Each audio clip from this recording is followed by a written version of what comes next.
डाल देंगे। फर्ज कीजिए एक एक एसेट हमने जो है वो हमने खरीदा है 11 लाख का, और उसकी जो 10 साल की उसकी लाइफ है, 10 साल के बाद वो 1 लाख का हो जाएगा। तो इसका मतलब है कि जो 11 लाख का हमने खरीदा था उसमें 10 लाख हमें जो है उसको मुख्तलिफ पीरियड्स के अंदर 10 सालों के अंदर हमने राइट ऑफ करना है। तो इसका मतलब है हर साल हम 1 लाख उसके अंदर डेप्रिसिएशन डाल देंगे। 1 लाख हर साल जलेगा, और 10 सालों के बाद वो जीरो हो जाएगा, 1 लाख रह जाएगी वैल्यू, 1 लाख का फिर वो बिक जाएगा। तो वहाँ 1 लाख का नहीं बिकेगा तो 10-20 हजार प्लस या माइनस होंगे। तो वो loss loss and profit, loss and gain on sale of asset आ जाएगा इसके अंदर। तो स्ट्रेट लाइन मेथड के अंदर ये बराबर बराबर हम चार्ज कर रहे थे। दूसरा होता है डिक्लाइनिंग या diminishing balance method. Declining diminishing balance के अंदर ये है कि अगर फर्ज कीजिए कि 10 लाख हमने हमारा एसेट है और हमने उसको 10% उसको चार्ज करना है, तो पहले साल हमारा 1 लाख का हो गया डेप्रिसिएशन, बाकी बचे हमारे पास 9 लाख। अगले साल डेप्रिसिएशन 90 हजार हो जाएगा। तो ये कम होता चला जाएगा। फिर अब उसमें 9 लाख में से 90 हजार कम हो जाएगा। फिर इसके बाद 8 लाख 10 हजार हो जाएगा, तो वो जो है हमारा 81 हजार हो जाएगा। तो ये हमारा बैलेंस डिमिनिश होता जा अभी रहा है, सर कम एक होता सवाल है, चला जा रहा है। Income tax. एक सवाल है आपसे। जी बोलिए। ये डेप्रिसिएशन पे परसेंटेज जो लगता है वो फिक्स लगता है, स्टैंडर्ड लगता है, या कोई अप एंड डाउन होता है? देखिए, अगर वो स्ट्रेट लाइन है तो हम उसके अंदर देखते हैं कि वो उसकी यूजफुल लाइफ क्या है। अगर फर्ज कीजिए कि 10 लाख का अमाउंट है, और वो बिजनेस हमारे वो मशीन जो है वो 10 साल चलनी है, तो 10 से हर साल डिवाइड होता जाएगा, यानी 1 लाख हर साल करते रहेंगे। अगर वो मशीन हमारी 20 साल चलनी है तो उसका मतलब है कि 50 हजार हर साल हम उसमें माइनस करते हैं। ये तो फिक्स अमाउंट होगा, हर साल फिक्स होता जाएगा। और अगर डिमिनिशिंग बैलेंस है तो ये हर साल चेंज होता जाएगा। इसमें परसेंटेज फिक्स होगी, 10%, 20%, 25%, ये इसके अंदर फिक्स होगी। और वो जो ओरिजिनल वैल्यू होगी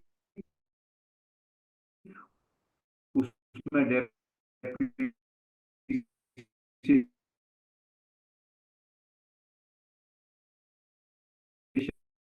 कम हो जाएगा। इनकम टैक्स में जब भी शुक्रिया, आपको परसेंटेज शुक्रिया। मिलती है वो डिमिनिशिंग बैलेंस की मिलती है, डिमिनिशिंग बैलेंस की मिलती है। 10%, 20%, 25%, मुख्तलिफ एसेट्स के ऊपर मुख्तलिफ। बिल्डिंग के ऊपर कुछ और होता है, 24 आवर फैक्ट्री चलती है तो उस पर परसेंटेज पे मुख्तलिफ चीजें होती है, शिफ्ट से कुछ और परसेंटेज। तो उस परसेंटेज पे हमें करना पड़ता है। Then the third method is units of output method. अगर मशीन बनाने की हम कैपेसिटी देख लें कि वो 10 हजार यूनिट्स बना सकती है, और 10 लाख रुपए की वो मशीन है, तो इसका मतलब है 1 यूनिट बनाएगी तो 1 रुपया उसकी कॉस्ट आएगी डेप्रिसिएशन की। अगर वो एक एक पीरियड के अंदर 10 हजार बनाती है तो 10 हजार रुपए डेप्रिसिएशन में आएंगे। 50 हजार यूनिट बनाती है तो 50 हजार रुपए होंगे। तो इसके अंदर ये आउटपुट मेथड से जो एक्चुअल प्रोडक्शन होगी उसके हिसाब से डेप्रिसिएशन की अमाउंट चेंज होती चलेगी। उसके बाद number of hours work method.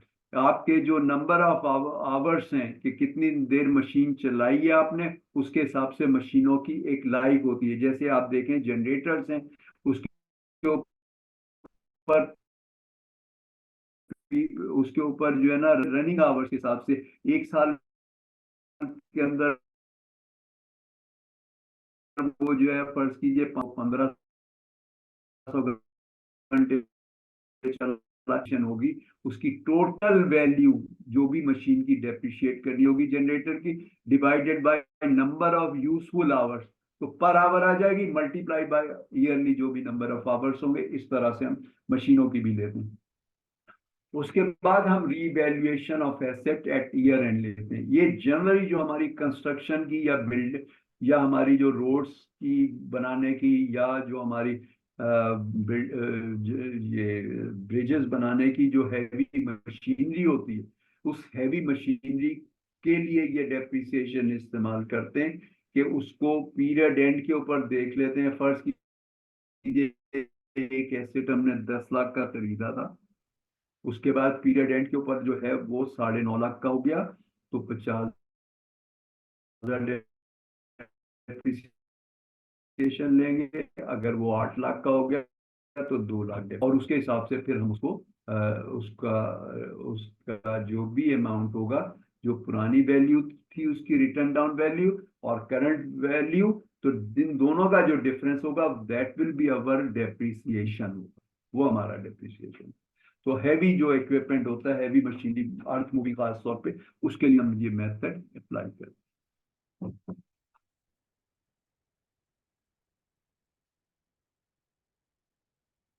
उसके बाद हम आ जाते हैं छठे मॉड्यूल की तरफ, that is preparation of trial balance.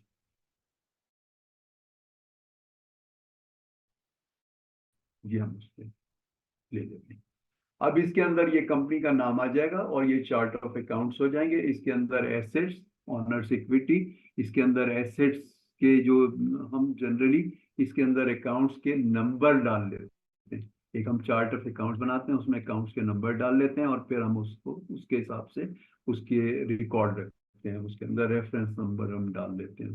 जितनी ज्यादा एनालिसिस करनी होती है उसको उतने ही ज्यादा पे कर लेते हैं। अब यहाँ पर सिर्फ 3 डिजिट्स के ऊपर है, 101 है, और अगर हमने ज्यादा एनालिसिस करनी होती है तो ये 6 या 6 से ज्यादा भी हो सकते हैं डिजिट्स। तो कैश का अकाउंट हो गया 101, अकाउंट रिसीवेबल यानी एक नंबर जो है 100 जो है वो बेसिकली हमारे एसेट्स का नंबर है। तो एक पहला नंबर हमारा कैश का हो गया, फिर अकाउंट रिसीवेबल 12 हो गया, 26 हमारा एडवर्टाइजिंग सप्लाईज प्रीपेड 30, और ऑफिस इक्विपमेंट 57, और एक्यूमुलेटेड डेप्रिसिएशन 58, और ये चूंकि 100 है एसेट्स का तो 100 आ गया। लाइबिलिटीज हमारी 200 से है तो नोट्स पेबल 200 पे आ गया, 201 के ऊपर अकाउंट्स पेबल, 209 अनअर्न्ड रेवेन्यू यानी जो रेवेन्यू हमें मिला नहीं है वो है हमारा, और सेलीज पेबल हो गई, फिर इंटरेस्ट पेबल हो गया, वो 230 हो गया। और उसके बाद ऑनर्स जो हमारी इक्विटी है, पहले जो कैपिटल है पहले पार्टनर का वो 301 हो गया, दूसरे का 306 हो गया। जितने पार्टनर्स होंगे उनके ये नंबर अलॉट करते चले जाएंगे। उसके बाद फिर इनकम समरी जो है वो हमारी 350 आ गई, रेवेन्यू 400 पे आ गया, फिर मुख्तलिफ एक्सपेंसेस आ गए 600 और 700 की कैटेगरीज के अंदर ये आ गए। एडवर्टाइजिंग सप्लाईज एक्सपेंसेस 631 पे आ गया, 711 के ऊपर डेप्रिसिएशन एक्सपेंसेस आ गया, 722 के ऊपर हमारा इंश्योरेंस आ गया, 726 पे सेलीज एक्सपेंसेस आ गया, और रेंट एक्सपेंसेस 729 हो गया, इंटरेस्ट एक्सपेंसेस 905 हो गया। तो जितने भी हमारे अकाउंटिंग हेड होते हैं उसके ऊपर हम उसके ऊपर कोई ना कोई चार्ट ऑफ अकाउंट कर देते हैं। ये 1 2 3 भी हो सकता है। 100 जो है वो कैश का हो गया, बहुत बड़ी कंपनी है तो फिर 100 से करंट एसेट 200 वाले भी हो सकते हैं, 300 से हमारे करंट एसेट शुरू हो जाएंगे, 400 से हमारे लॉन्ग टर्म जो लाइबिलिटीज हैं वो हो जाएंगी। तो इस तरह से हम उसके अंदर नंबर बढ़ाते जाते हैं, या हम 100 200 की जगह ABC भी कर सकते हैं, A01 A12 A26 इस तरह से करते हैं। तो चार्ट ऑफ अकाउंट एक बेसिक जो है हमारा जो कंसेप्ट है वो ये है कि हम उसके हिसाब से अपने अकाउंट को रखते हैं, और जनरली ये एक ट्रेडिशन है, चार्ट ऑफ अकाउंट रखा जाता है। 1 2 3 के अंदर भी रखा जाता है ए, और फिर 103 A1 A01 A02 A05 A12 इस तरह से भी रखा जाता है, B1 B01 B02। तो वो होता है कि ए जो है वो कैश हो गया, जैसे यहाँ 100 है, यानी करंट एसेट जो है वो 100 पे है, तो वो हमारा 100 के बजाय जो है वो A01 ऑनवर्ड हो जाएगा। इसी तरह से लाइबिलिटीज हमारी जो है यहाँ 200 है तो वो हम B से कर लेंगे। और फिर दूसरे जो ऐसी इसके अंदर क्या होता है, ABC अगर हम मुख्तलिफ कैटेगरीज के रखते हैं तो उसके अंदर अगर 100 से बढ़ते हैं तो हम बआसानी उसके अंदर बढ़ सकते हैं, यानी ए वो 01 से A100 A1000 भी हो सकता है, तो उसके अंदर फ्लेक्सिबिलिटी रहती है। उसके बाद फिर ट्रायल बैलेंस जो है वो बैलेंसेस गिवन टाइम के अंदर होता है। इससे हमें पता लग जाता है कि डेबिट क्रेडिट जो है वो टैली हो रहे हैं कि नहीं हो रहे। अगर ये टैली नहीं हो रहे तो इसका मतलब है हमारी बैलेंस शीट ठीक नहीं है, उसके अंदर एरर है। उस एरर को हम निकालेंगे फिर आगे चलेंगे, वरना हमारे फाइनेंशियल स्टेटमेंट कभी भी ठीक नहीं बनेंगे। इसलिए हम ट्रायल बैलेंस बनाते हैं। उसके बाद इसके अंदर ट्रायल बैलेंस के अंदर क्या है, पहला तो है कि अकाउंट टाइटल्स और बैलेंस, हम बैलेंसेस देने होंगे। अकाउंट टाइटल्स, अकाउंट नंबर और टाइटल बैलेंसेस देने होंगे। उसके बाद फिर टोटल डेबिट एंड क्रेडिट के कॉलम्स होंगे। और उसके बाद फिर quality of two column, equality of two columns, यानी दोनों कॉलम्स टैली कर रहे हैं कि नहीं कर रहे। डेबिट अगर 10 लाख है और क्रेडिट भी 10 लाख है तो इसका मतलब है कि ये ठीक होगा हमारा बैलेंस। और अगर एक तरफ 10 लाख आ रहा है और एक तरफ 9.5 लाख आ रहा है तो इसका मतलब है ठीक नहीं है। हम इसे दोबारा टैली करेंगे, दोबारा करेंगे। हम इसको दोबारा करके, ये जब हमारा टैली हो जाएगा तो फिर हम इसके बाद हम आगे चलेंगे। अब एक ये ट्रायल बैलेंस का एक आप देख लीजिए, एक स्पेसिमेन, कंपनी का नाम आ गया, ट्रायल बैलेंस आ गया, पीरियड आ गया कि किस डेट का ये ट्रायल बैलेंस किस पीरियड का है। इसके अंदर कैश का बैलेंस आ गया, debit side 15,200, prepaid insurance 2,500, office equipment 600, और उसके बाद notes payable 5,000, accounts office equipment 5,000, accounts payable 5,000, and earn fees 2,500 है। और उसके बाद फिर कैपिटल 10,000 का है, ड्राइंग 500 की है, फिर कैपिटल 10,000 का है, फीस अर्न 10,000 की है, फिर सैलरीज एक्सपेंसेस 4,000 के, नौ। अब इन दोनों का टोटल किया तो 28,700 डेबिट आ गया, 28,700 आ गया। इसका मतलब है कि ये हमारा टैली है। ये दोनों जब तक टैली नहीं होंगे उस वक्त तक आप आगे नहीं बढ़ोगे। यहाँ पहले टैली करोगे, उसके बाद आगे बढ़ोगे। इसके बाद फिर आप इसके अंदर एडजस्टमेंट करोगे। जैसे एडवर्टाइजिंग सप्लाईज हैं 2,500 की हैं, 500 खर्च हो गई हैं, तो इसका मतलब है कि आपके पास 2,000 की मौजूद है और 500 आपके एक्सपेंसेस में चले गए। प्रीपेड इंश्योरेंस 600 की है, अगर वो 300 एक्सपायर हो गई तो 300 का बैलेंस रहेगा। इस तरह से आपका एडजस्टमेंट होगी। इक्विपमेंट के अंदर डेप्रिसिएशन आ जाएगा। इस तरह से आप अपने एक्सपेंसेस को लोगे। तो ट्रायल बैलेंस का थोड़ा सा और हम तफसील से ले लें। यहाँ पर हमने वहाँ पे वो वैसे एसेट्स वाली चीजें ही देखी थी, और यहाँ पर हम सारी चीजें जैसे बिजनेस के अंदर होती हैं। पर्टिकुलर है सेल्स, ये क्रेडिट के अंदर होगा, 2,87,000 है। उसके बाद परचेजेज हैं, फिर रेंट है, लाइटिंग एंड हीटिंग है, सेलीज एंड वेजेस हैं, insurance, building fixtures, debtors, sundry expenses हैं, क्रेडिटर्स हैं, कैश एट बैंक है, ड्राइंग्स हैं, वैन वैन है, मोटर रनिंग एक्सपेंसेस हैं। और उसके बाद फिर कैपिटल आ गया, ये क्रेडिट साइड आ गया। उसके बाद टोटल 959,000 का डेबिट है, 959 होगा, ये टैली हो गया। अब इसके बाद हम इसमें एडजस्टमेंट करेंगे और वो करेंगे। स्टॉक जो है हमारा, जो क्लोजिंग स्टॉक है वो हमारा 41, जो ओपनिंग है वो 41,660 का हमारा ये स्टॉक मौजूद है, इस वक्त स्टॉक मौजूद है। तो ये क्लोजिंग स्टॉक जो है हम अपने परचेजेस में से माइनस करेंगे तो कॉस्ट ऑफ गुड्स सोल्ड आ जाएगी।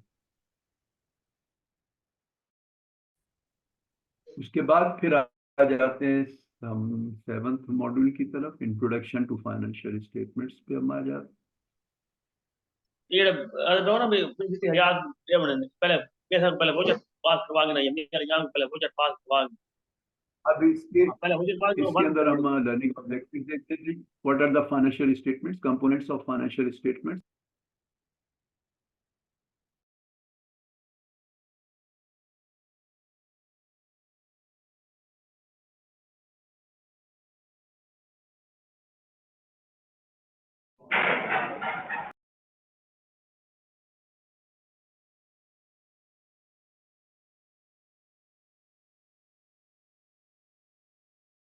फाइनेंशियल परफॉर्मेंस क्या है, हमारा प्रॉफिट एंड लॉस है, ये हमारी फाइनेंशियल परफॉर्मेंस है।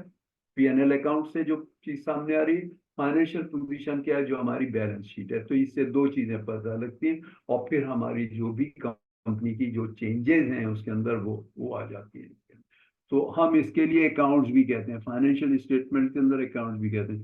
जैसे इनकम टैक्स वाला जो है वो आपसे मंगा रहा होता है कि कंपनी के अकाउंट्स लें, तो उसका मतलब होता है ये फाइनेंशियल स्टेटमेंट्स दे जाए। बैंक कहता है आप अपने अकाउंट्स लें तो ये ले जाना। सेल्स टैक्स वाला कहता है अगर आप से अपने अकाउंट्स मंगा रहा होता है तो उसका मतलब ये होता है ये फाइनेंशियल अकाउंट्स मंगा रहा होता है आपसे, आपसे वो लेजर अकाउंट भी मंगा रहा होता है। अब इसके अंदर जो फाइनेंशियल स्टेटमेंट्स के अंदर है, जैसे पहले मैंने आपको शुरू में एक्सप्लेन किया था, balance sheet, income statement, cash flow statement, accounting policies and notes to the accounts, and then statement of changes in equity, ये चीजें आ गई। अब इसके अंदर एनुअल रिपोर्ट बनती है। जनरली ये एनुअल रिपोर्ट जो लिमिटेड कंपनीज होती हैं उनके लिए जरूरी होती है। जो आपके जो सोल प्रोप्राइटरशिप या पार्टनरशिप है उसके लिए ये एनुअल रिपोर्ट की जरूरत नहीं पड़ती। हाँ, अगर वो लिमिटेड कंपनी है तो उसमें जरूरत पड़ेगी। बाद एसएमईज बड़ी भी होती हैं जो लिमिटेड कंपनीज होती हैं। अगर आपकी लिमिटेड कंपनी है तो उसके अंदर आपको जो फाइनेंशियल स्टेटमेंट देने होंगे वो जो 5 थे, डायरेक्टर रिपोर्ट देनी होगी, ऑडिटर रिपोर्ट देनी होगी, एजीएम का नोटिस होगा कि किस तारीख को किस जगह पर एजीएम हो रही है और किस नंबर की एजीएम होगी। देन कंपनीज के बारे में कुछ इंफॉर्मेशन होगी, कॉर्पोरेट गवर्नेंस आपको स्पेसिफाई करना होगा कि आप उसको ऑब्जर्व कर रहे हैं, कॉर्पोरेट गवर्नेंस नहीं कर रहे। कंप्लाइंस स्टेटमेंट, जो भी आपके कंप्लाइंसेस हैं, आप उसको अगर इंटरनेशनल अकाउंटिंग स्टैंडर्ड आप पे अप्लाइड है तो आप उसे कंप्लाई कर रहे हैं कि नहीं कर रहे।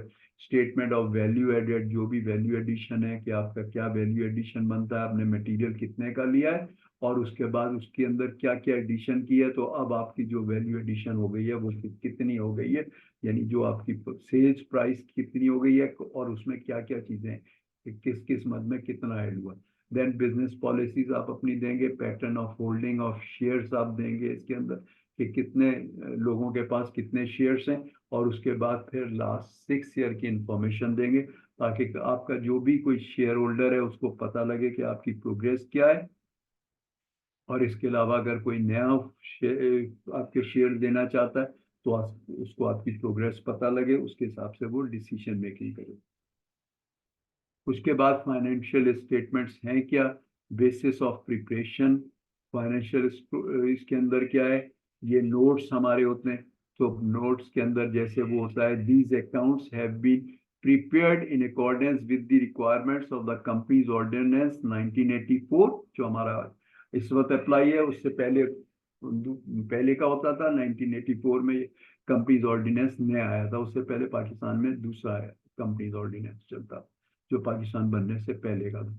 उसके बाद इंटरनेशनल अकाउंटिंग स्टैंडर्ड्स आप कौन कौन से आप पे ने ऑब्जर्व किए जो आप पे एप्लीकेबल थे, किए कि नहीं, ये इंफॉर्मेशन चाहिए सिर्फ लिमिटेड कंपनी को, बाकी नॉन लिमिटेड के लिए जरूरी नहीं है इसके अंदर। फिर फाइनेंशियल स्टेटमेंट बहुत सारे लोग यूज करते हैं, मैनेजर्स यूज करते हैं, एम्प्लॉयज यूज करती है, यूनियन यूज करती है, शेयर होल्डर्स यूज करते हैं, इन्वेस्टर्स यूज करते हैं, क्रेडिटर सप्लायर्स यूज करते हैं, बैंक का आपका जहाँ जहाँ बैंक अकाउंट होता है वो यूज करते हैं, या आपने अकाउंट लेना होता है तो वो यूज करते हैं।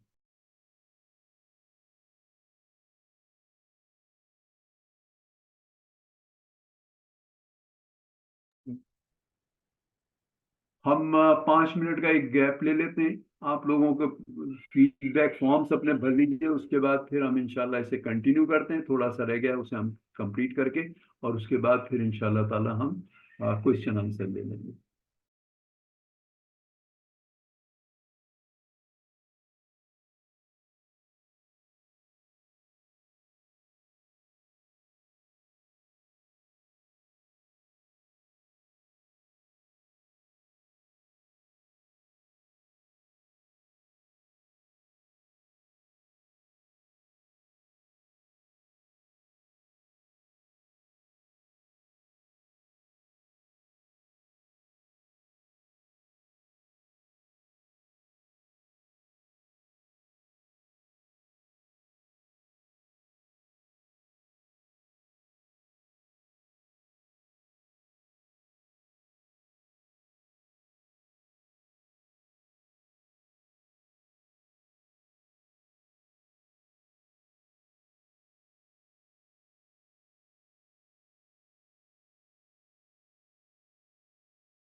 तमाम पार्टिसिपेंट से रिक्वेस्ट है कि काइंडली उनके साथ फीडबैक फॉर्म शेयर किया गया है, आप लोग ये फिल कर दें। आप लोग का फीडबैक बहुत मायने रखता है हमारे लिए, ताकि हम इसी तरीके के इन फ्यूचर में प्रोग्राम्स करवाते रहें आपके लिए, और जो भी इम्प्रूवमेंट की गुंजाइश हो हम उसको इम्प्रूव करने की कोशिश करें। सेकेंडली ये कि जो फीडबैक फॉर्म के थ्रू हमें ईमेल रिसीव होंगी, उन ईमेल्स पे जो है वो हम प्रेजेंटेशन जो है वो हैंडआउट्स भेज देंगे, क्योंकि वो कंफर्म ईमेल होंगी कि इन पार्टिसिपेंट्स ने कंप्लीट ज्वाइन किया है सेशन। तो आप लोग सबसे रिक्वेस्ट है कि आप लोग काइंडली फीडबैक फॉर्म भी फिल कर दें, हार्डली हाफ मिनट लगेगा, ताकि आप सबको इजीली फिर प्रेजेंटेशन भी ईमेल हो सके। Thank you.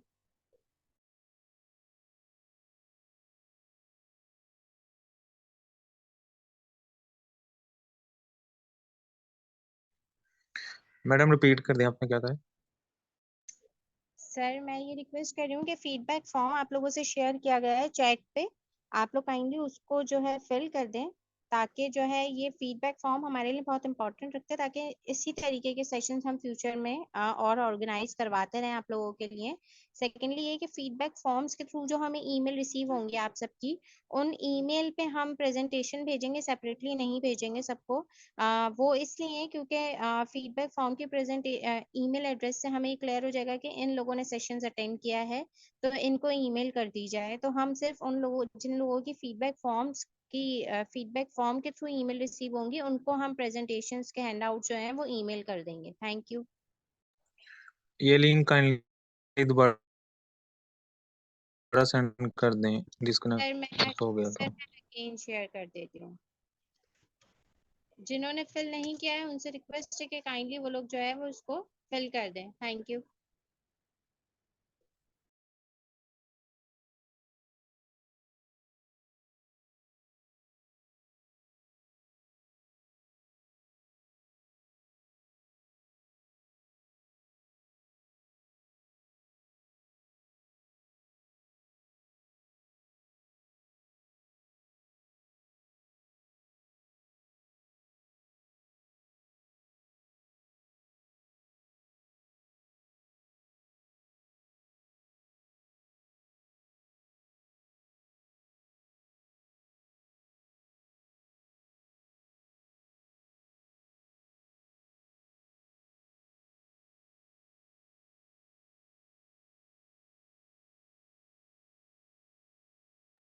जी अभी 4:22 हो रहे हैं, काइंडली 3 मिनट में आप लोग ये फीडबैक फॉर्म्स अपने फिल कर दीजिए, ताकि जो है वो हम फिर सेशंस को दोबारा रिज्यूम करें, और ये मॉड्यूल फिनिश करने के बाद फिर हम क्वेश्चन आंसर सेशन अपना स्टार्ट कर सकें। और फेसबुक मैडम पे किधर जिनको किधर हमारा किधर फॉर्म फेसबुक का सब? लिंक चाहिए, वो फेसबुक के सर्च बार में स्मेडा कराची SMEDA और कराची लिखेंगे तो हमारा फेसबुक पेज आ जाएगा। चैट के अंदर भी मैं आपसे जो है वो लिंक शेयर कर रही हूँ हमारे फेसबुक पेज का। Thank you.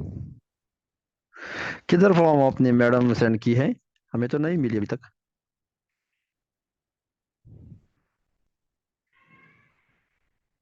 हेलो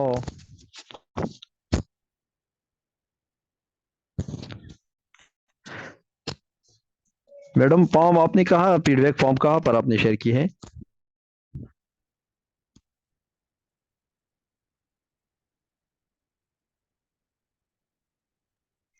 भाईजान चैट बॉक्स में देखें, चैट बॉक्स के अंदर जो है वो ये फॉर्म में लिंक दिया हुआ है, इसको अपना ओपन करेंगे तो ये फीडबैक फॉर्म आ जाएगा। आ गया। Okay, thank you. अच्छा, ये सेशन सर ने एंड कर दिया है।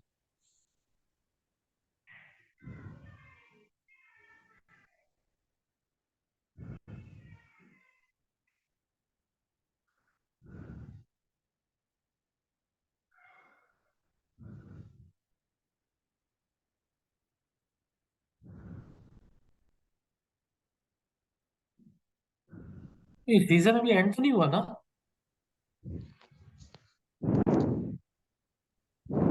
नहीं, अभी सेशन एंड नहीं हुआ। अब ये 5 बजे इंशाल्लाह एंड होगा। अभी हमारी चंद स्लाइड्स बाकी हैं, वो करके फिर हम क्वेश्चन आंसर लेंगे।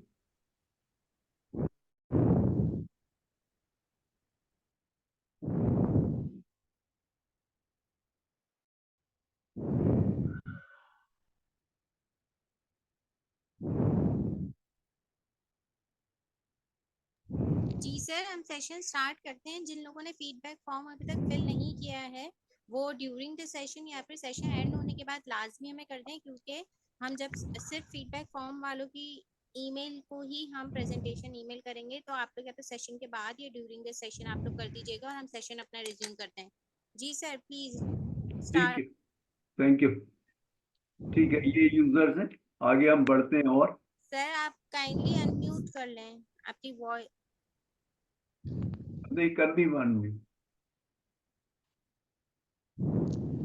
इसके बाद फिर बहुत सारी गवर्नमेंट अथॉरिटीज हैं जो ये इसको यूज करती हैं। टैक्स अथॉरिटीज हैं, कस्टम है, हेल्थ मिनिस्ट्री, अगर हम फार्मास्यूटिकल की तरफ है, डायरेक्टर लेबर यूज करता है इसको। फिर फाइनेंशियल एनालिस्ट इसको, इंफॉर्मेशन को यूज करते हैं। हमारे ऑडिटर्स इंटरनल एक्सटर्नल दोनों यूज करते हैं। SECP करता है, स्टॉक एक्सचेंज करता है, और स्टेट बैंक ऑफ पाकिस्तान करता है। होल्डिंग कंपनी अगर हम किसी की सब्सिडीरी हैं तो वो करता है। मोनोपोली कंट्रोल अथॉरिटी करता है। आई कैप भी इसको देख रहा होता है, जो लिस्टेड कंपनीज हैं। और जर्नलिस्ट, डोनर्स, स्टूडेंट्स ये भी देख रहे होते हैं। तो ये बहुत सारे लोग हैं जो मुख्तलिफ मकासद के लिए इन चीज़ों को इस्तेमाल करते हैं। उसके बाद फिर हम फाइनेंशियल स्टेटमेंट के अंदर हमारे बुक्स ऑफ अकाउंट्स आ जाते हैं, जो हर कंपनी को लाजमी है रखना। एनुअल अकाउंट्स उनको AGM पे देने होते हैं। पीरियडिक अकाउंट्स बनाने होते हैं जो अपने शेयर होल्डर्स को भेजने होते हैं, उनको क्वार्टरली अकाउंट्स भेजने होते हैं। फिर फाइनेंशियल स्टेटमेंट इस तरीके से होता है जैसे कोई नोट्स फाइनेंशियल है, उसके अंदर सिग्निफिकेंट अकाउंटिंग पॉलिसी जैसे आपको बताया था कि ये जो है वो किस तरह से होंगी। They are valued at lower of cost and net realisable value, cost in the relation to work in process, and finish goods represent direct cost of materials, direct wages and appropriate manufacturing. तो ये हमारे notes कुछ इस तरह से होते हैं। Loss, lower of cost और नेट रियलाइजेबल वैल्यू के ऊपर हम लेते हैं। तो ये हमारे बेसिकली नोट्स और बाकी फाइनेंशियल स्टेटमेंट्स के ऊपर आ गया। अब हम आते हैं प्रॉफिट एंड लॉस अकाउंट्स की तरफ। प्रॉफिट एंड लॉस अकाउंट्स जो है वो हमारा उसके अंदर आ गया sales less discount, rebate, commission, ये आ गया तो नेट सेल्स आ गई। अब cost of goods sold, opening inventory plus purchases, तो ये गुड्स अवेलेबल फॉर सेल हो गई, लेस क्लोजिंग इन्वेंट्री, तो ये इसके अंदर से कॉस्ट ऑफ गुड्स सोल्ड आ गया। तो ग्रॉस प्रॉफिट आ गया। सेल्स में से अगर हम कॉस्ट ऑफ गुड्स सोल्ड निकालेंगे तो ग्रॉस प्रॉफिट आ जाएगा। इसमें से हम ऑपरेटिंग एक्सपेंसेस निकाल देंगे तो हमारे ये ऑपरेटिंग इनकम आ जाएगी, यानी मार्केटिंग एक्सपेंसेस, एडमिनिस्ट्रेटिव एक्सपेंसेस और अगर फाइनेंशियल एक्सपेंसेस है, ये तीनों निकल जाएंगे तो ऑपरेटिंग इनकम आ जाएगा। इसके बाद कोई फाइनेंशियल चार्जेस हैं वो है, या कोई अदर इनकम हुई है, हमने कोई मिसलेनियस सेल वगैरह की है, कुछ स्क्रैप बेचा है या कोई चीज भी बेची है तो वो, या रेंट इनकम है, तो यानी नॉन ऑपरेशंस की जो इनकम है वो आ गई, तो ये नेट प्रॉफिट आ गई। बैलेंस शीट का फॉर्मेट ये हो गया कि रिसोर्सेज हमारी इसके अंदर ये आ गई, जो हमारे क्वेश्चन है बेटा यहाँ पे। ये बस एक स्लाइड रह गई, इसके बाद हम पूछते हैं। इसके बाद फिर इंटेंजिबल एसेट्स, यानी जो नॉन फिजिकल एसेट्स हैं जिसको हम हाथ नहीं लगा सकते। टेंजिबल वो एसेट्स होते हैं जिन फिजिकल एसेट्स होते हैं जिन्हें हम हाथ लगा सकते हैं। इंटेंजिबल एसेट्स वो होते हैं कि जिनको हम हाथ नहीं लगा सकते। सो जैसे गुडविल है, ट्रेडमार्क है, ये आ जाएंगे। फिर टेंजिबल एसेट आ जाएगा, इसमें पहले फिक्स एसेट ले लेंगे, land, building, machinery, vehicles, computers वगैरह ले लेंगे। फिर करंट एसेट ले लेंगे, कैश, बैंक, डेटर्स यानी अकाउंट्स रिसीवेबल और स्टॉक्स जो हमारी इन्वेंट्री है। सो ये टोटल एसेट्स होगा, इनका बैलेंस जो है टोटल होना चाहिए, टोटल हमारा इक्विटी साइड। अब हम आ जाते हैं इक्विटी साइड, इसके अंदर आ जाते हैं एक जो हमारा ऑनर को पेबल है, कैपिटल और रिजर्व। सो इसके अंदर प्रॉफिट प्लस आ जाएगा, लॉस माइनस हो जाएगा, तो ये आ गया। उसके बाद लॉन्ग टर्म लोन आ गया जो 1 साल से ज्यादा मुद्दत में पेएबल है। उसके बाद फिर करंट लाइबिलिटीज आ गई, जैसे payable to suppliers, short term financing, dividend payable, taxes payable, total equity and liability. तो ये हमारी बैलेंस शीट हो गई। तो दो स्टेटमेंट हमारे मेजर हैं, एक बैलेंस शीट और एक इनकम स्टेटमेंट। तो ट्रायल बैलेंस बनेगा सारे साइकिल के अंदर। पहले ये ट्रांजैक्शन होगी, उसके बाद फिर उसकी जर्नलाइजिंग हो जाएगी, जर्नलाइजिंग से फिर लेजर के अंदर पोस्टिंग हो जाएगी, लेजर से ट्रायल बैलेंस बनेगा, फिर एडजस्टमेंट होंगी, फिर year and period and adjustment, फिर एडजस्टेड ट्रायल बैलेंस बनेगा, वहां से 5 स्टेटमेंट बनेंगे, बैलेंस शीट, इनकम स्टेटमेंट, और उसके बाद cash flow statement, changes in equity, और उसके बाद फिर जो हमारे नोट्स, ये सारी चीजें बन जाएंगी और इस तरह से हो जाएगा। तो अब अगर आपका कोई सवाल है तो वो आप पूछ सकते हैं। सर एक क्वेश्चन मेरा ये रिसर्च स्लाइड के हवाले से भी है कि PL statement, profit and loss statement और आरओआई, रिटर्न ऑफ इन्वेस्टमेंट जो है, इसमें डिफरेंस क्या है? नहीं, आरओआई रिटर्न ऑन इन्वेस्टमेंट और क्या चीज? प्रॉफिट लॉस स्टेटमेंट जो भी आपने रिसेंटली बताया, पीएल स्टेटमेंट। नहीं, प्रॉफिट एंड लॉस स्टेटमेंट तो एक जनरल स्टेटमेंट है कि ये कितना प्रॉफिट हो गया। रिटर्न ऑन इन्वेस्टमेंट ये है कि आपने कितने पैसे कारोबार में लगाए हैं और उस पर आपको कितने % बच रहा है, ये रिटर्न ऑन इन्वेस्टमेंट। है कि इसको हम यूं कह सकते हैं कि जो प्रॉफिट लॉस स्टेटमेंट है वो कंपनी की पोजीशन शो कर रहा है, जबकि जो रिटर्न ऑफ इन्वेस्टमेंट है वो इन्वेस्टर की पोजीशन शो कर रहा है। इन्वेस्टर की पोजीशन बता रहा है कि आपके कैपिटल के ऊपर जो पैसे आपने कारोबार में इन्वेस्ट किए हैं उससे कितने पैसे आपको रिटर्न क्या मिल रहा है, रिटर्न ऑन इन्वेस्टमेंट आपको क्या मिल रहा है जो आपने पैसे। ऑलराइट। और इसी तरह से Alright. रिटर्न ऑन एसेट्स भी होता है कि आप कितने एसेट लगाए और उसके ऊपर आपको कितने % फिक्स एसेट्स के ऊपर जो आपने अप्लाई किए हुए उसी के ऊपर आपकी परफॉर्मेंस होती है, उसके ऊपर आपको कितने पैसे कितने % प्रॉफिट मिले, तो वो रिटर्न ऑन एसेट्स होता है। क्या हम ये कह सकते हैं कि हम प्रॉफिट एंड लॉस स्टेटमेंट के बाद हम ईच इन्वेस्टर या ईच जो इन्वेस्टर है हम उसका अलग अलग रिटर्न ऑफ इन्वेस्टमेंट बना सकते हैं? हम उसका बिल्कुल बिल्कुल, ये कहलाती है फाइनेंशियल एनालिसिस, ये कहलाती है फाइनेंशियल एनालिसिस। जो हम इसके अंदर जो फाइनेंशियल एनालिसिस करते हैं, मुख्तलिफ रेशियोज वगैरह निकालते हैं, ये हमारी फाइनेंशियल एनालिसिस करती है। ये इस सारी अकाउंटिंग के बाद जो एडवांस स्टेज आती है वो फाइनेंशियल स्टेटमेंट्स, फाइनेंशियल एनालिसिस की आती है। सर ये पूछना है कि ये जो स्टॉक हमारा एक्सपायर्ड हो जाता है जी तो जी, उसकी इसको हम इस एंट्री को किस तरीके से एडजस्ट करेंगे? उसको जो लॉस है जितने का भी वो एसेट, वो जो हमारा स्टॉक था उसको माइनस जी जी दिखाएंगे, उसको माइनस दिखाएंगे, उसको क्रेडिट दिखाएंगे, और ये हमारा इन्वेंट्री के अंदर ये माइनस हो जाएगा, और हमारे ये फिर जो उसकी कंजम्पशन है वो हमारी बढ़ जाएगी। फर्ज कीजिए कि हमने 5,000 का तो 50,000 का तो मटेरियल वैसे हमने बेचा और जी जी 5,000 का ये जाया हो गया तो 55,000 हमारा ये हो गया। ये हमारा जो है ना एबनॉर्मल लॉस में दिखाया जाएगा, जो मटेरियल लॉस होता है ये एबनॉर्मल लॉस में होगा, और उस मटेरियल के अकाउंट्स के अंदर जो है उससे क्रेडिट हो जाएगा, माइनस हो जाएगा। तो मतलब ये हमारा हमारे जो एक्सपेंस को बढ़ा देगा। एक्सपेंस बढ़ जाएंगे इससे, और हमारा जो एक्चुअल वो अकाउंट है जो मटेरियल का, वो हमारा एक्चुअल पे आ जाएगा। जब हम इसकी एंट्री करेंगे तो हमारा फिजिकल स्टॉक और जो बुक का अकाउंट है वो सेम हो जाएगा। अच्छा सर, ये इसके अलावा बैड डेट्स जो होते हैं, बैड डेटर्स जो होते हैं, उसको कितने अरसे में हम इसको रिमूव कर सकते हैं? देखिए, जब भी हम बैलेंस बनाते हैं, जनरली हम जब भी पीरियड एंड अकाउंट्स बनाते हैं तो हमने एक चीज तय की होती है कि जो अकाउंट रिसीवेबल, बैड डेट होता जी है जी अकाउंट रिसीवेबल पे, कैश से कोई ताल्लुक, कैश मिल गया आपको तो वो मिल गया। बैड डेट का हम देख लेते हैं अपने बिजनेस के अंदर, पर्टिकुलर बिजनेस में देख लेते हैं कि हमें 1% का नहीं मिलेगा या हमें अंदाजन 5% डूबेंगे हमारे। तो हम क्या करते हैं, हर पीरियड के अंदर जब वो पीरियड एंड होता है तो जितने हमारा अकाउंट रिसीवेबल होता है, अगर फर्ज कीजिए कि उसका हमने कहा 5% नहीं मिलेगा, तो उस अकाउंट रिसीवेबल का 5% हम निकाल के तो उसके अंदर बैड डेट एक्सपेंसेस लिखेंगे, डेबिट इस अमाउंट से, और क्रेडिट लिखेंगे अलाउंस अलाउंस या प्रोविजन फॉर बैड डेट, वो ये करेंगे।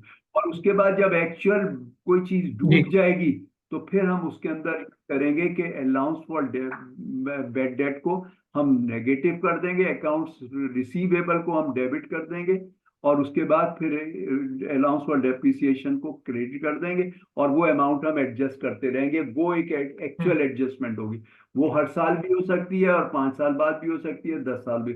जब हमें पता लगता है कि भाई जी ये जी बंदा तो भाग गया, अब ये तो डूब गए, अब तो ये मिलना ही नहीं है, तो वो फिर हम क्या करते हैं कि उससे जो भी अमाउंट लेनी होती है उसको हम अलाउंस फॉर बेड डेट के अगेंस्ट एडजस्ट कर अच्छा देते हैं। अच्छा सर, ये जो अपना रिश्वत होती है, इसको हम कॉस्ट में शामिल कर सकते हैं? असल में बिजनेस के लिए जो एथिकल चीजें होती हैं ना, सिर्फ वही ली जाती हैं। जो आपको फाइन लगता है, या आपको फर्ज कीजिए कि आपने मोटरसाइकिल का चालान करा लिया, गाड़ी का चालान करा लिया, तो वो बिजनेस एक्सपेंसेस में आता नहीं है। ये तो है लीगल पोजीशन। और अच्छा लीगल के अंदर ये कि आप ऐसे खर्चे मिसलेनियस एक्सपेंसेस में डाल देते हो। अच्छा, नहीं जैसे अब हम लोग कस्टम से माल इंपोर्ट कर रहे हैं, उसको अपने वेयर हाउस से लेकर आ रहे हैं, हाँ, तो जो भी उसकी वो एक्सपेंसेस हुए बेसिक वो उसमें हम वो रिश्वत वो, लाजमी वो पे करना है। क्लियरिंग फॉरवर्डिंग वाला ही एक्चुअली ले रहा होता है। वो पैसे जो देने होते हैं ना, वो क्लियरिंग हम्म फॉरवर्डिंग वाला ले रहा होता है, और उसके अंदर वो जो है ना मिसलेनियस एक्सपेंसेस में दिखा देता है। हमने तो क्लियरिंग फॉरवर्डिंग वाले का जो बिल है, उसको उसके अंदर ले लेना है, उसके एसेट्स की वैल्यू के अंदर। अच्छा, ये हम उस सब उसमें हम डाल देंगे, क्लियरिंग फॉरवर्डिंग के एक्सपेंसेस में डाल देंगे। के लेकिन इसके अंदर अलावा जो अदर एक्सपेंसेस हैं, जैसे ट्रेडमार्क फीस, इस तरह की जो भी एक्सपेंसेस हैं जो रिश्वत की सूरत में जा रहे हैं, तो वो हम उसको किस तरीके से एडजस्ट? ट्रेडमार्क बेसिकली रिश्वत नहीं है। ट्रेडमार्क तो ये है कि आपने किसी कंपनी का ट्रेडमार्क इस्तेमाल कर रहे हैं। जैसे आप पेप्सी के नाम से कोल्ड ड्रिंक बना रहे हैं, इसके ट्रेडमार्क की आप फीस पे कर रहे हैं, तो ये ट्रेडमार्क के उसके अंदर एक्सपेंसेस में आ जाएगा कि जो आप जिस बेसिस पे कर रहे हैं। अगर आप सेल्स के परसेंटेज पे ले रहे हैं, परसेंटेज के प्रोडक्शन के नहीं परसेंटेज। सर, सॉरी, ट्रेडमार्क मेरे मुंह से निकल गया, प्रोफेशनल टैक्स के हवाले से मैं बात कर रहा था। नहीं, प्रोफेशनल टैक्स जो है वो तो आपका उसमें टैक्सेस के अंदर आ जाएगा, रेंट रेट्स एंड टैक्सेस में आ जाएगा। वो रिश्वत नहीं है, वो नहीं प्रोफेशनल टैक्स तो मतलब जो हम जितना ऑफिशियल एंट्री दे रहे हैं वो तो अपनी जगह पे, लेकिन जो रिश्वत दे रहे हैं मैं उसकी बात कर रहा हूँ देखिए, जो हम रिश्वत दे रहे हैं लीगली और एथिकली, हम उसे सर। बिजनेस एक्सपेंसेस में क्लेम नहीं कर सकते। लेकिन उसके अच्छा अंदर क्या होता है कि हम जनरली जो प्रैक्टिस है हमारे यहाँ वो ये होती है कि हम उसे मिसलेनियस एक्सपेंसेस में दिखा देते हैं। उस अमाउंट को मिसलेनियस एक्सपेंसेस दिखा देते हैं कि ये मुतफर्रिका खर्चे हमारे ये हुए। आउट ऑफ पॉकेट, जिसे हमारे टैक्स इंटरनल ऑडिट वाले आउट ऑफ पॉकेट एक्सपेंसेस कहते हैं, वो जनरली इस टाइप के एक्सपेंसेस होते सही सही, ठीक है सर, थैंक यू सर। हैं।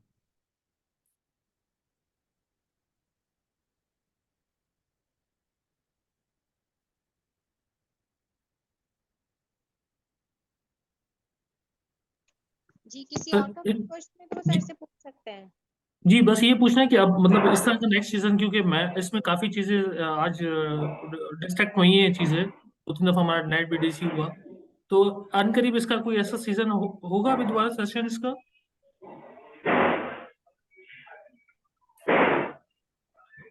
जी सर, हम ट्राई करेंगे कि इसका एक और कोई सेशन के बाद थोड़ा ड्यूरेशन उसका बढ़ा दें, ताकि जो है वो चीजें ज्यादा इन डिटेल में जो है वो आप लोगों को समझाई जा सके। हमारे ओके तो प्लान मेरा एक क्वेश्चन है यहाँ पे करेंगे। मेरा एक क्वेश्चन है यहाँ पे कि अब स्टॉक हम जो है वो कर रहे हैं, परचेज कर रहे हैं बल्क क्वांटिटी में। अब ठीक उसके जो ऑफलोडिंग जो एक्सपेंसेस हैं, हम उसको लेके किसी जगह से हम उसको हम करें, ट्रांसफर करें, ऑफलोडिंग एक्सपेंसेस जो होते हैं हम उसको प्लीज कैसे किसी और एक्सपेंसेस का हम कोई लोग। क्वेश्चन है तो आप सर से पूछ सकते हैं। इसके अंदर जो हम इससे ऑफलोडिंग के जो खर्चे होते हैं, अगर ये नॉमिनल अमाउंट है तो हम इसको डाल देते हैं इनवर्ड एक्सपेंस या फैक्ट्री ओवरहेड्स के अंदर, फैक्ट्री ओवरहेड्स में डाल देते हैं। और अगर हमारे ऐसे ज्यादा एक्सपेंसेस होते हैं मटेरियल के साथ, तो वो फिर हम मटेरियल ओवरहेड का एक अकाउंट खोल लेते हैं, और उस अकाउंट को हम उसके अंदर दिखाते हैं, फैक्ट्री ओवरहेड्स के अंदर मटेरियल ओवरहेड का एक अलग से अमाउंट बनाते हैं। उसके लिए हम जनरली ये करते हैं कि हम एक मटेरियल की जो भी हमारी परचेज अमाउंट होती है उसकी एक परसेंटेज ले लेते हैं, और उसको हम मटेरियल ओवरहेड्स में दिखाते हैं, और फिर इसको जो है फैक्ट्री ओवरहेड्स में डालते हैं। मटेरियल से अलग हम इसकी एंट्री करते हैं। Alright, thank you.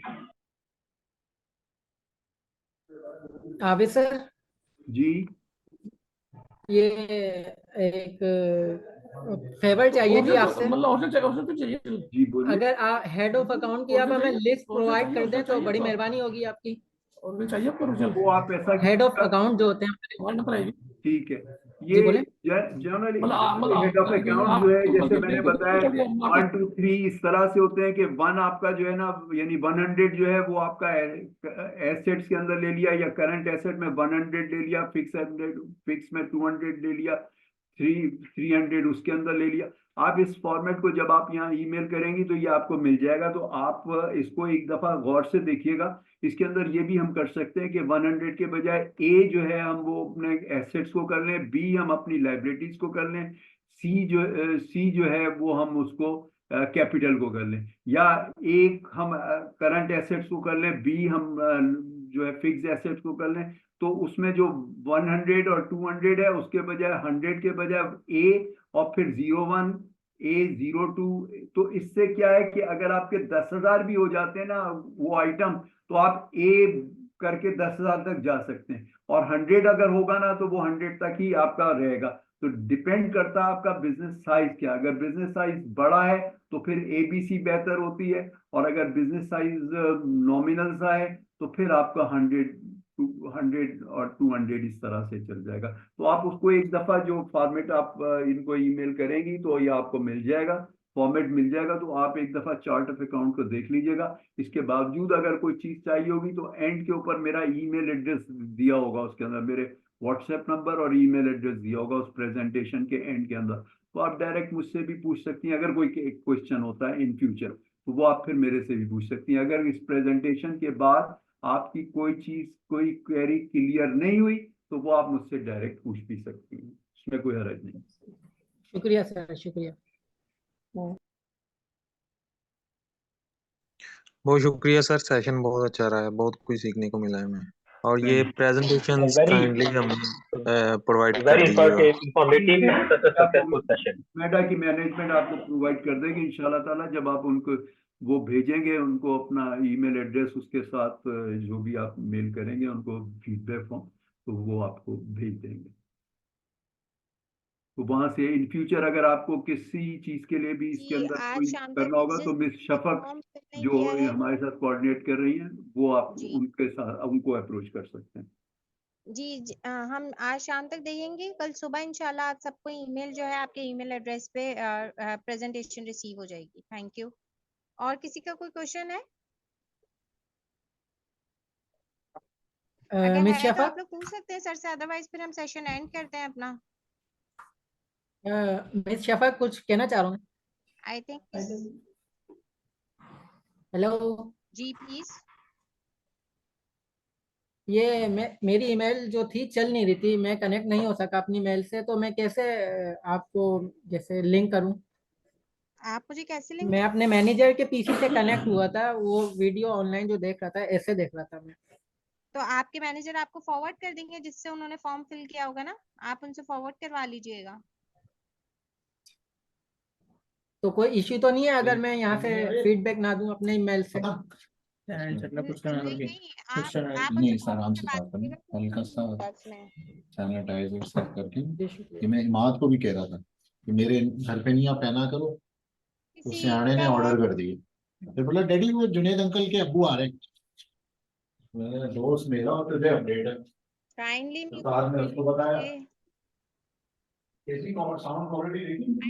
किसी का कोई और क्वेश्चन नहीं है, हम सेशन का एंड करते हैं। Thank you so much sir Thank कि you. आपने और उतनी में यहाँ से करा सकते हैं। आज हमें ज्वाइन किया और सेशन बहुत अच्छा रहा। लोग काफी टाइम तक हमारे एंड तक एंगेज थे। बस थोड़ी सी जो है ना मिस हैपनिंग ये हुई कि वो सेशन बीच में एंड हो गया। उसके लिए मैं अपोलोजाइज करती हूँ आपसे भी और बाकी तमाम पार्टिसिपेंट से भी। हम ट्राई करते हैं कि हम अपना बेस्ट दें, लेकिन क्योंकि टेक्नोलॉजी इन्वॉल्व है तो कुछ ना कुछ कभी पोस्टपोन साइड हो इफेक्ट जाता तो है है प्रोग्राम। टेक्नोलॉजी के। जी, तो ये है कि हम कोशिश करते हैं कि अपना मैक्सिमम कर सकें। तो thank you so much sir, thank you all the Thank you. Participants हमें ज्वाइन करने के Thank लिए। you. Allah Thank Hafiz. you to all of you.